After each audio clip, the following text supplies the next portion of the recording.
Welcome to The Real Money Show, the number 18778 Silver, the website guildhallwealth.com. My name is Jeremy Wiseman. I'm joined by Jerry Correia, and it's great to be with you this week. There's a lot to get to, so we will try to keep our comments short and see if we can get through everything that's been going on. First big news, Jerry, is that we knew this was coming, that as inflation started to hit, workers would start to demand higher wages to keep up, and we're seeing strikes already.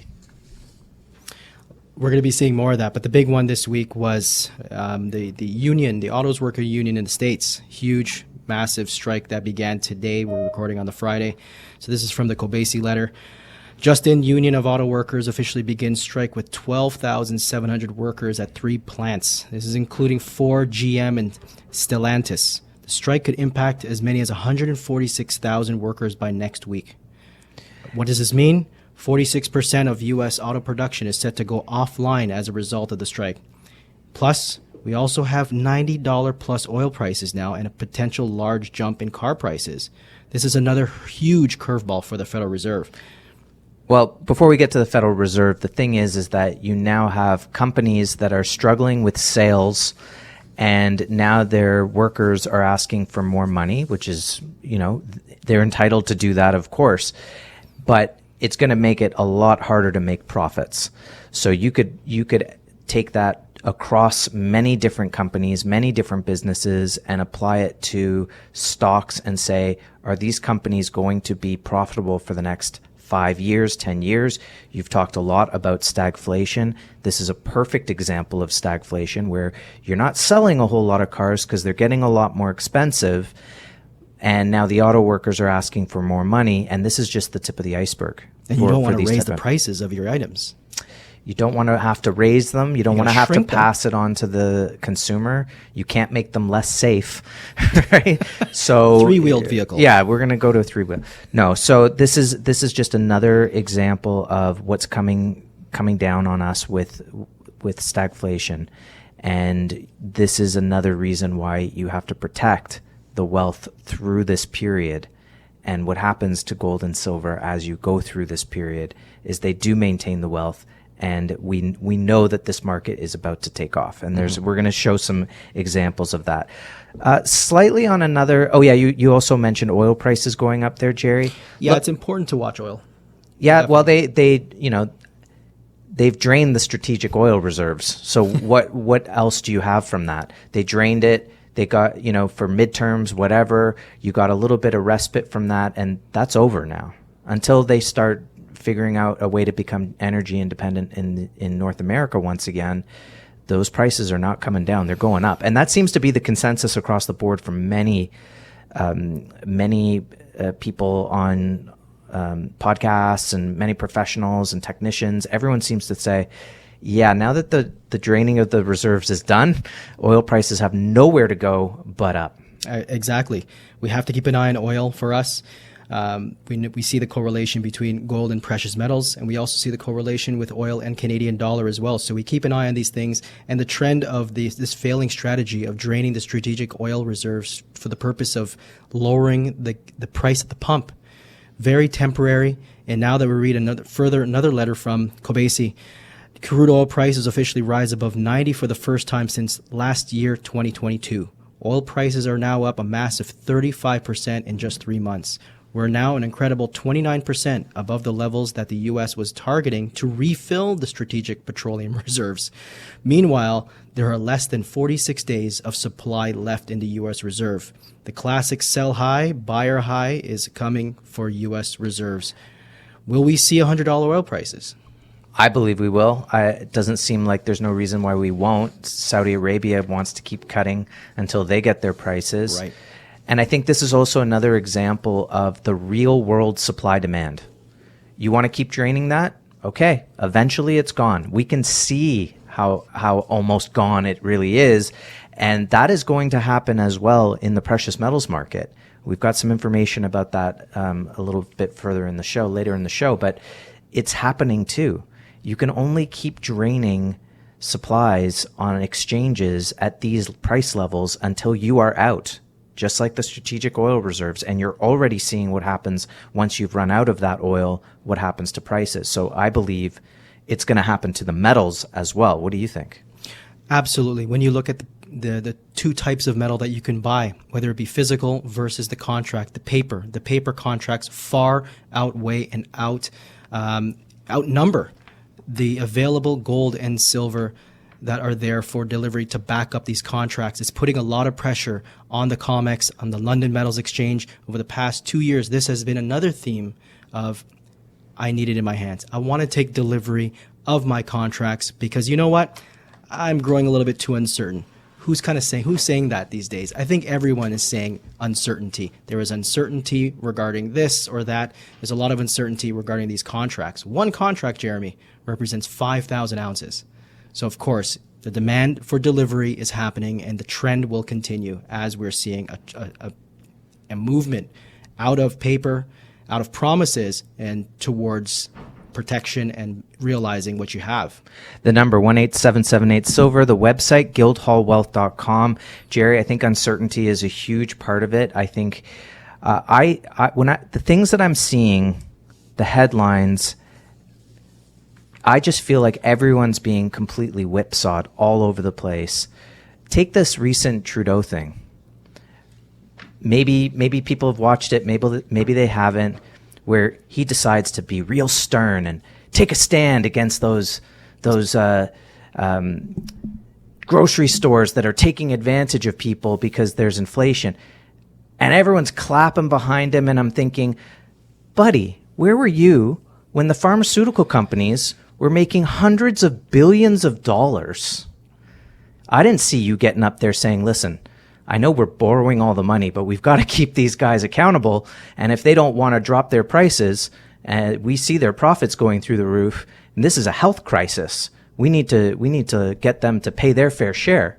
No, instead, it's going to be the grocery stores, because why? I don't know. People aren't going out for dinner as much. They're shopping. They're going grocery shopping, right? They're cooking at home.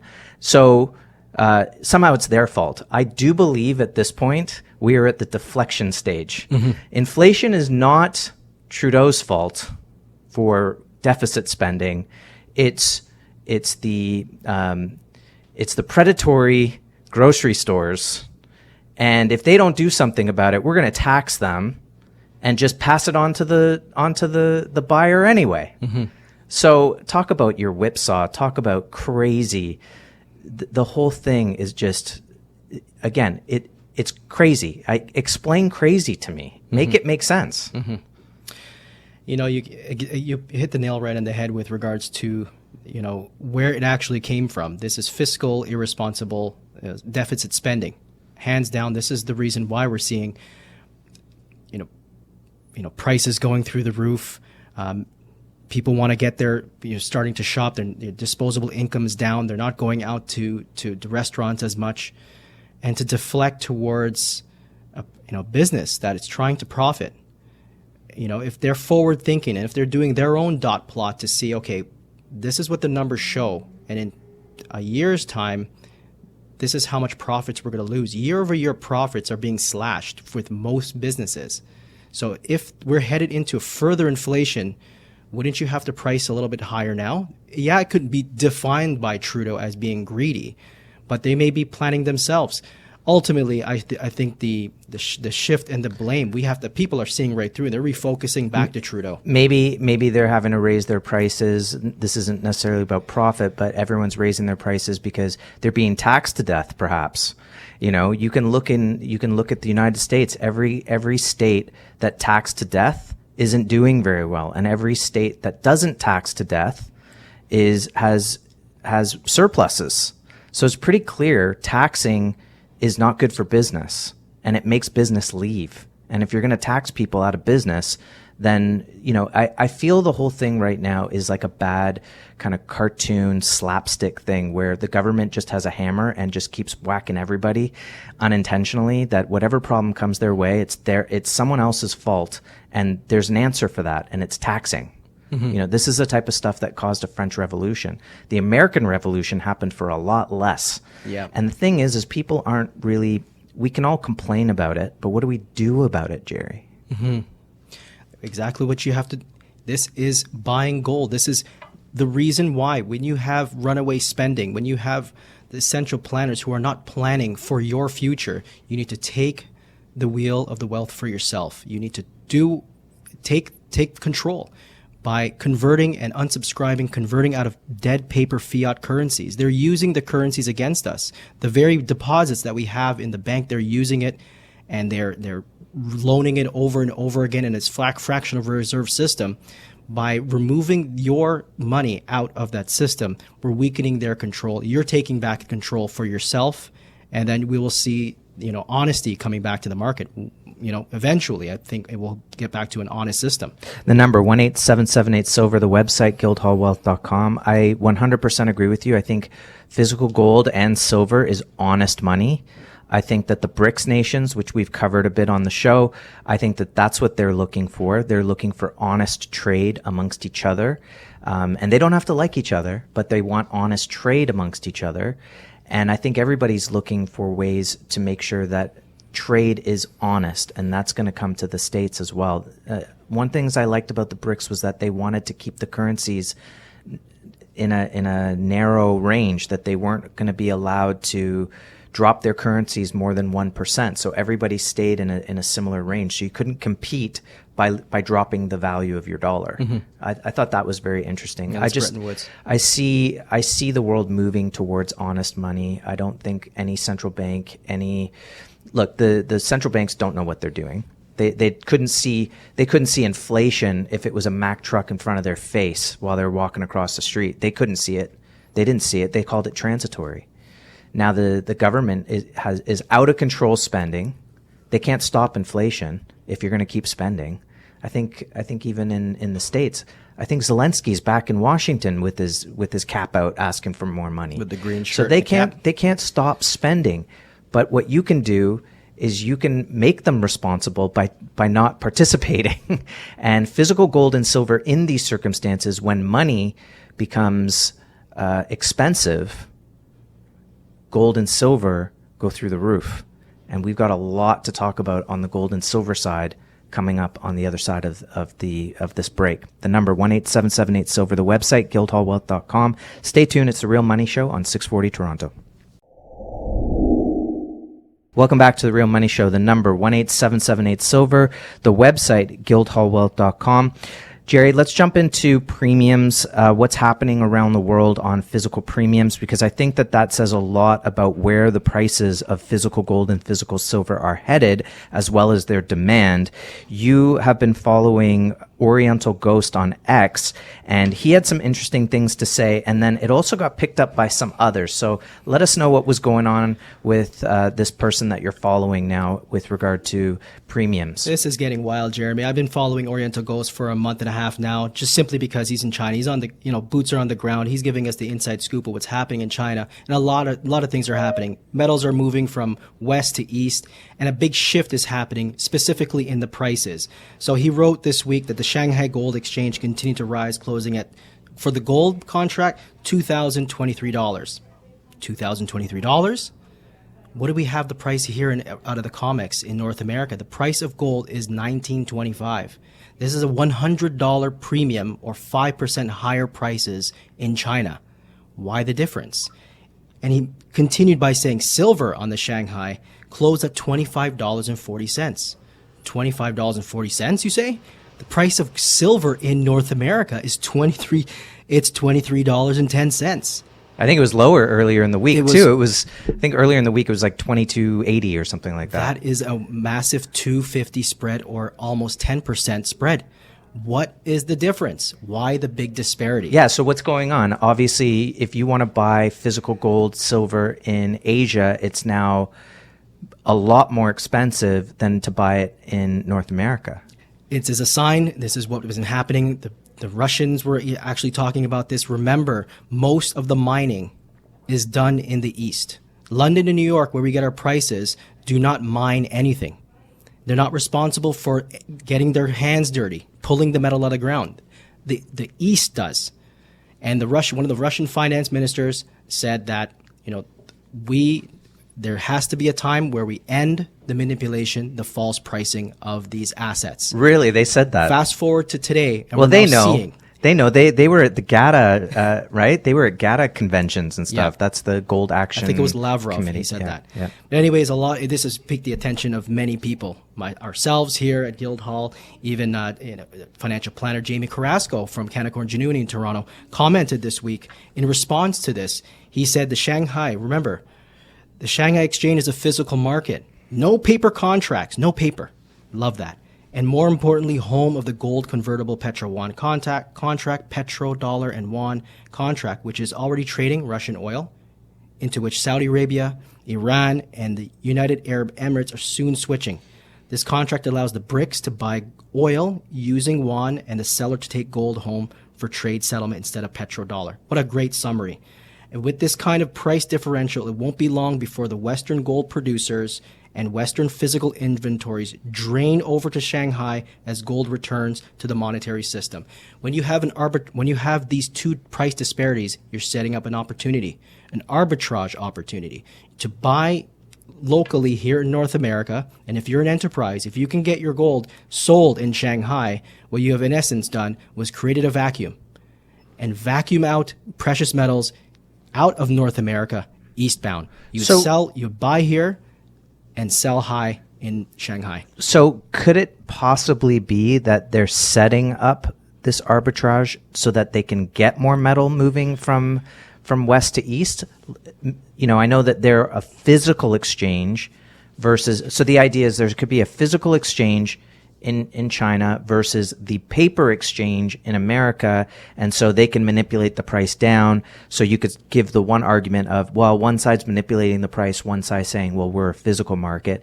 But once you bring this arbitrage idea into it, maybe they're creating an arbitrage to be able to suck the metal from west to east. Well, the demand is in the east. So naturally, the merchants are moving eastbound. The dealers are moving eastbound. The vaults, you have Saudi Arabia setting up precious metals vaults. They're getting into the business. They used to be, strictly traditionally oil-based. Now they're getting, because the region is taking over the precious metal space. The loss of control of purchasing power, the loss of control of the pricing of metals is now being lost as well. The US dollar, de-dollarization was the trend that we've been seeing. Now we're seeing a price control loss for the North Americans. And we talked about silver squeeze. This is a squeeze because if you're running out, where's the metal coming from? The COMEX? London Metals, maybe? There's going to be a further drain on inventories. And we know what can happen. If they cannot deliver on these contracts, these exchanges will need to default. It will be forced to default. And then we will have a true price discovery event that could potentially happen. Price is much higher. And, if those contracts get squeezed out, the metals get squeezed higher. This is going to be epic. The number 18778-SILVER, the website, guildhallwealth.com. It is going to be epic because you can see the drain happening, and we are nearing the end of the drain. Just like the strategic oil reserves, just like watching oil move up, you can see and sense that the physical supply is really starting to run out. Retail level, we're doing okay. Right? Retail level you could get zapped pretty quick if there's a run in the market, and people always like to buy on momentum. So as soon as they start to see some momentum in the gold and silver market, all of a sudden you get massive buyers move in, and the physical product could be zapped out of the market pretty quick. So it's interesting because September, Vince Lancy did a whole video on September. And it was very interesting because I think he looked at the last 10 or 15 years, and he was saying September is the month that silver bottoms. That whether it's October, November, December, it's after September the market takes off. That's what happened last year. You saw a big move from basically early November all the way through December, where it went from something like 18 something all the way up to $24 in silver. So you do see bigger moves after September, which tells you what? If you're a stacker, if you want to acquire physical gold or physical silver, really you want to look for dips like we've been seeing in the market, where in my mind, Jerry, I'd like to get your opinion on this. For me, anything two ways. One, anything under $26 on spot is pretty good. Very good. I think as far as a channel is concerned, I think you want to be buying anytime before this breaks 30. I think that's the big thing for me. Breaking 28, breaking 30 is going to be a huge thing. Once you break 30 in this market, we're going to be entering a new stair-step level where all of a sudden you go from consolidating between $22 and $28 silver to bang, this thing just takes off. And where does it go? We don't even know. Does it stop at 35? Does it stop at 40? Either way, it's going to now be above, the 20s are gone. Right. Right? So I see two things. Get it if you can under 26. Overall, big picture, get it under 30. What are your thoughts? Oh, I couldn't agree more. I echo those sentiments exactly, because once silver goes over $30, that means gold is over all-time highs. Remember the last time gold hit an all-time high, silver was stuck in the 28 range. So to know that silver breaks 30, we're off to the races. This is leaps and bounds for the precious metal space. I mean, when gold can finally start to rally, that's when silver becomes very explosive. Yeah, we did that interview with John Forrest Little, and I would encourage everyone to go to our YouTube channel to see that interview where we looked at 4 charts.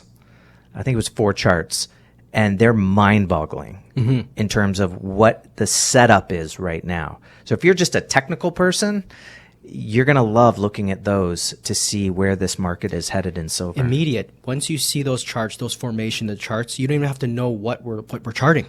You will say this is a bullish formation, and that's why chart is chart. Use these patterns to determine levels of support, levels of resistance, momentum, ranges, and now that we're seeing the end of an interest rate hike cycle coming up, next week is potentially the last U.S. Federal Reserve rate hike.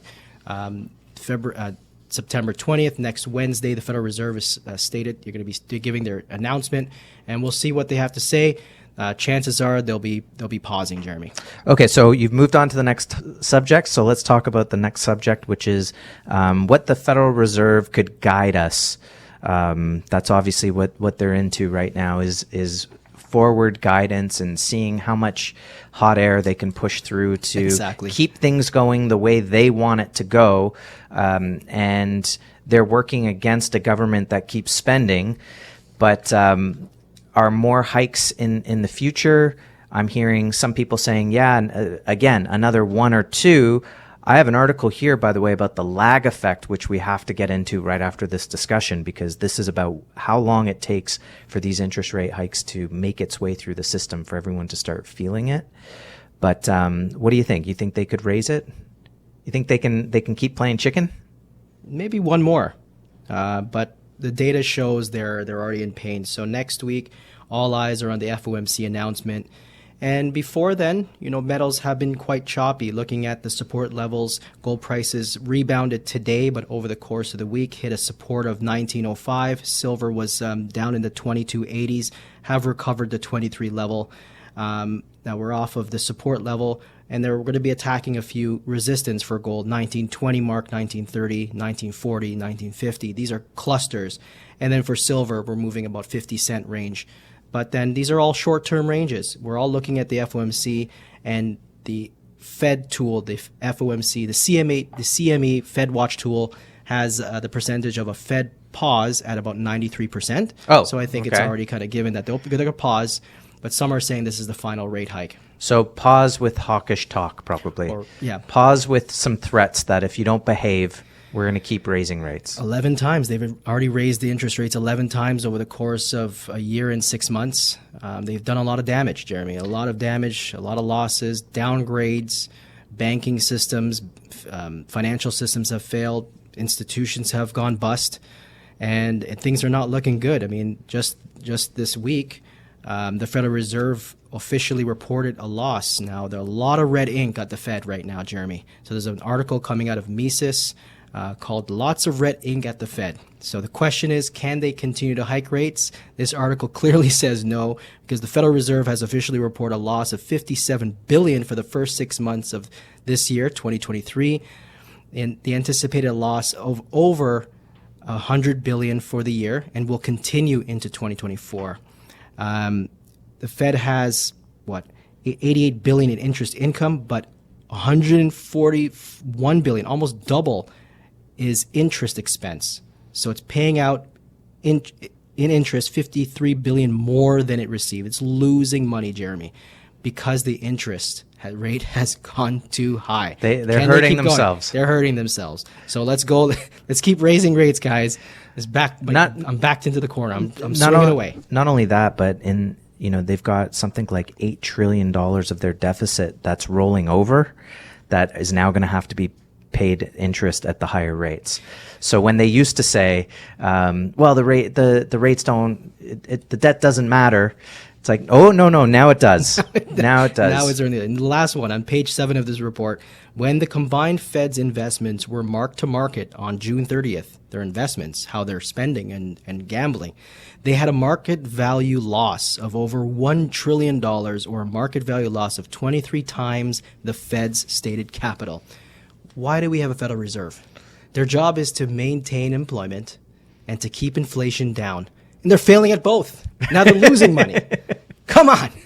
Yeah, seriously. Close it up. And the Fed, we don't need central banks. It's a crazy system, and that's what caused income tax in the first place. So the number 1-877-8-SILVER, the website, guildhallwealth.com. Protect yourself today during these uncertain times, and one of those best ways to do it is to own real money, real assets that can't be stolen away by inflation. The number 1-877-8-SILVER, the website, guildhallwealth.com. More to come on The Real Money Show on 640 Toronto. Welcome back to The Real Money Show. The number 1-877-8-SILVER, the website, guildhallwealth.com. Jerry, I want to share a story with you. I know we got more to get to, but let's meander a little bit. I was watching a YouTube video. I can't remember the guy. He was very an investment guy. He's got a whole channel of investments, and very well spoken. Okay, great production value. Clearly takes his intellectual prowess as a point of pride. His investment acuity as a point of pride, right? Otherwise, you wouldn't have a financial channel.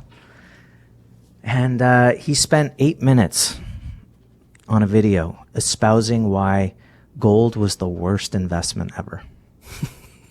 Okay.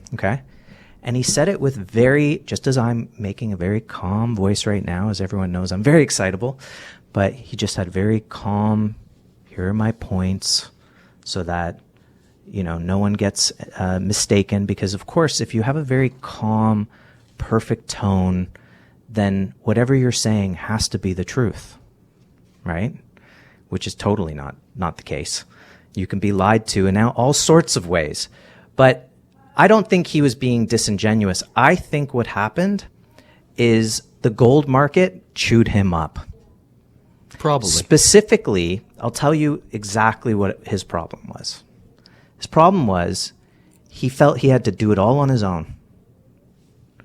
And whoever was in the gold business, he didn't feel he could trust them to walk him through it. So he talked about, so one of the problems is that if you're going to own gold, you have to store it. So you're going to have to go out and buy a safe, and you don't want to buy a safe that's too small because someone could walk off with that. What you're going to need to do is to buy a really big safe. So if you put $100,000 into buying gold, which you wouldn't need a big safe for, No. You're going to spend $3,000-$4,000 on a safe. Well, isn't that just 3-4% out the window? So now my investment sucks, right?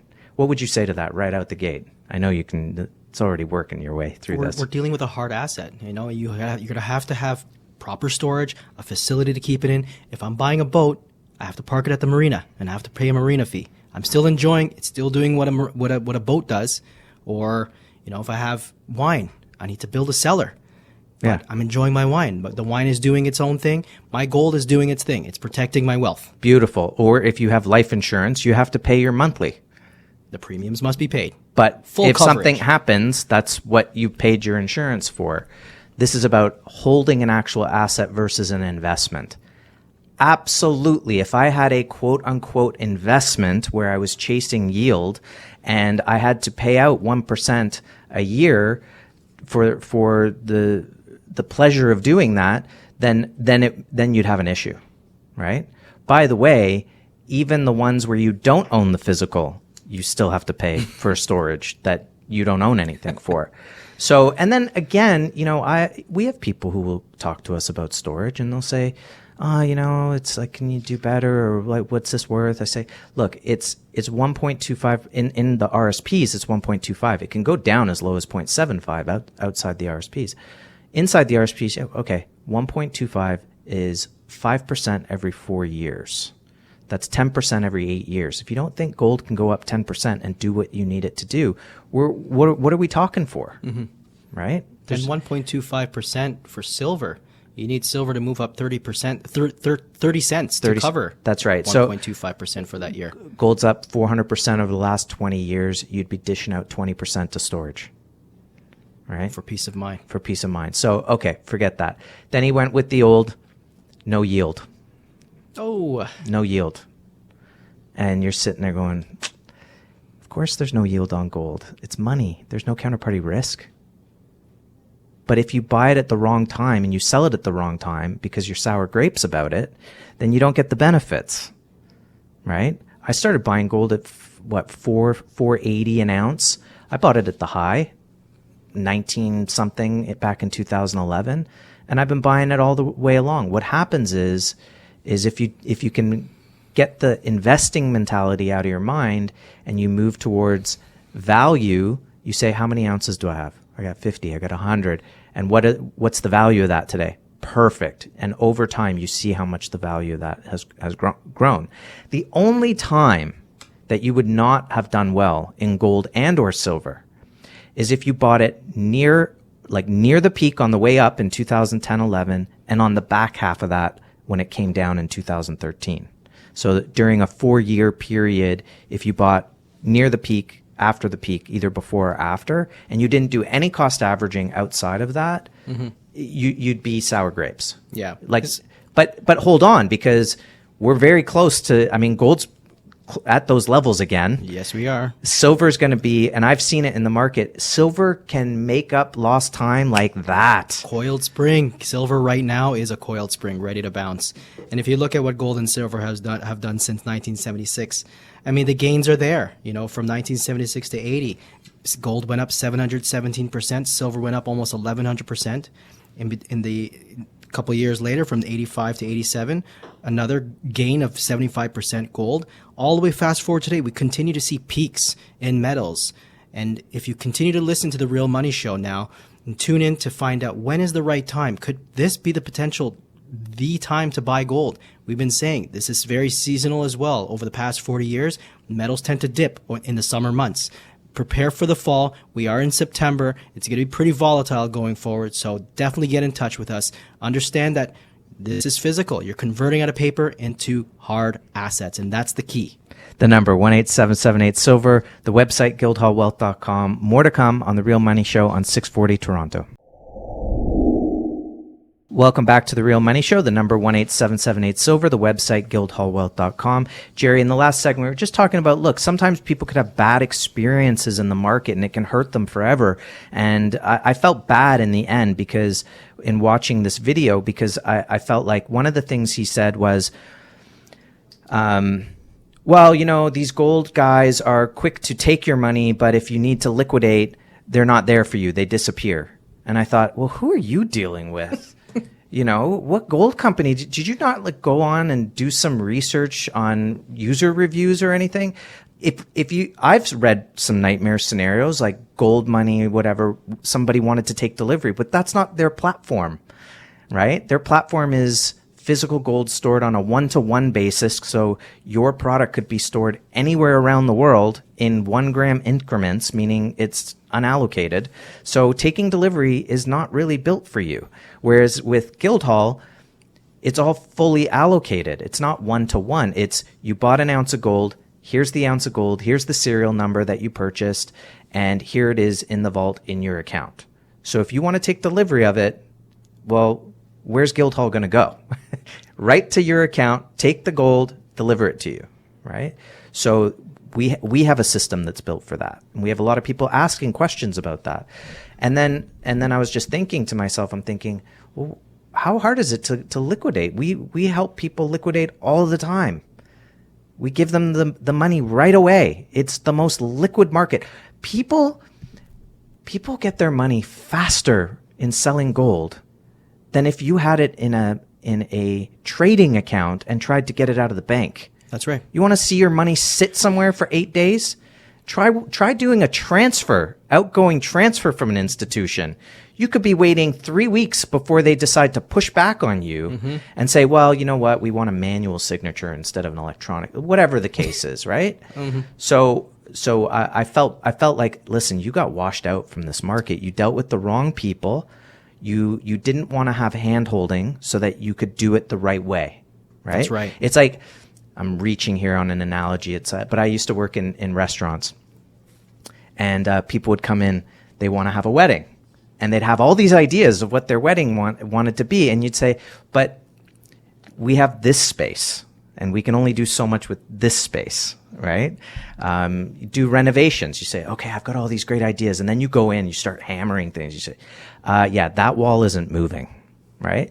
You need to have someone handhold you. You're climbing up a mountain. You're going down the rapids. You need someone with experience who's done it all before to say, listen, how much can you handle? Right? How much of the rapids do you really want to handle? You want us to take the easy road? You want to go strong? That's what we do.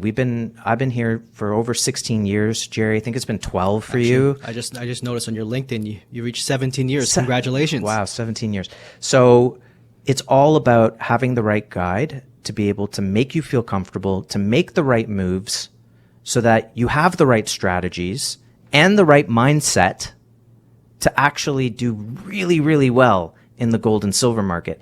Now, the market will take care of itself. So let's talk about how the market will take care of itself. That was my spiel. My takeaway was, buddy, you got washed out. I feel bad for you. If you would have had a little bit of hand holding, let someone guide you a little bit, the right people guide you a little bit, you would have been a gold lover, not a hater. Very liquid market. The market is the largest. The gold market is the #1 market cap globally. You're never going to get cornered. Whenever you need to sell, you can sell. And this is the reason why central banks need a reserve in physical gold, because of liquidity, and they need to be decoupled from all the financial risks. I wish this guy listened to Rick Santelli from CNBC. Oh, what'd he say? Rick said, if you trade in paper, and the notion of many who trade gold, if the financial world comes to an end, they're going to have the gold. But if you're trading in ETF gold, you're going to have a piece of paper. Rick Santelli from CNBC says to buy physical gold. Really? Love that guy. Here's an article, came out in Zero Hedge. We'll have to get to the lag effect another time. Japanese panic buy gold as yen implodes and inflation soars. As we go through this article, just think about that this is happening everywhere, and it's happening here as well, just not the gold buying frenzy yet. So listen to this article. A gold buying frenzy in hyperinflating banana republic basket cases like Venezuela, Zimbabwe, Argentina, or Turkey makes sense. One can also imagine Indians and Chinese rushing to buy the precious metal, as they periodically do, for other no less relevant reasons. But Japan? That's right. The otherwise quiet and rapidly aging population of Japan has found a new infatuation, with gold. And it has the relentless money-printing juggernaut that is the Bank of Japan to thank for it. So it cites an FT report that the price of gold in Japan, denominated in a currency, in a joke of a currency, the Japanese lira, strike that out, yen, has jumped to an all-time high as the yen extends its historic slide against the US dollar, vaporizing the purchasing power of residents and forcing cash-rich households to find a hedge against ubiquitous inflation. I'm going to read that again, and I want you to think not of Japan, but as a Canadian, okay? I'm just going to put it into Canadian perspective. As the FT reports, the price of gold in Canada has jumped to an all-time high as the Canadian dollar extends its historic slide against the US dollar, vaporizing the purchasing power of residents and forcing cash-rich households to find a hedge against the ubiquitous inflation. To me, to me, this is a global problem of money printing everywhere, cash printing, currency printing. Everyone's going to feel the pain. We need to put it somewhere where that wealth can be stored and thrive. Where do you see prices headed, Jeff? Jeremy, this is what's happening. People are jumping into the market from paper investments and jumping into a finite supply of precious metals. And when you talk about that, especially silver, the silver market is seriously tiny. The global domestic equity market is $98 trillion. If just 1% of that money jumped into the silver market, you will wipe out the supplies. You need to own physical precious metals, own some silver. If you're looking to protect your wealth against the loss of depreciating currencies, depreciation is not the word anymore. It's decimated currencies. These currencies are gone. Voltaire said all currencies head to zero. And this is what's happening. You don't want your money going to zero. I don't. But I own precious metals. So I'm prepared for seeing quadruple digit silver markets and over $15,000 gold. Within the next 10 years, I do see that happening, Jeremy. The number 18778-SILVER, the website, guildhallwealth.com. Jerry, thank you. We're going to have to get back to, we've run out of time. We've run out of time. We've run out of time. You're just going to have to tune in to the next week's show of The Real Money Show. Give us a call. We deal in physical precious metals. We'll walk you through how it all works, whether you want to buy it direct, have it stored, or even put it into a registered account like an RSP, TFSA, Lira, LIF, RIF, or the new home buyers program that they have. We will help you with all of it. The number 18778-SILVER, the website, guildhallwealth.com. Thank you so much, and we look forward to speaking to you next week on AM 640.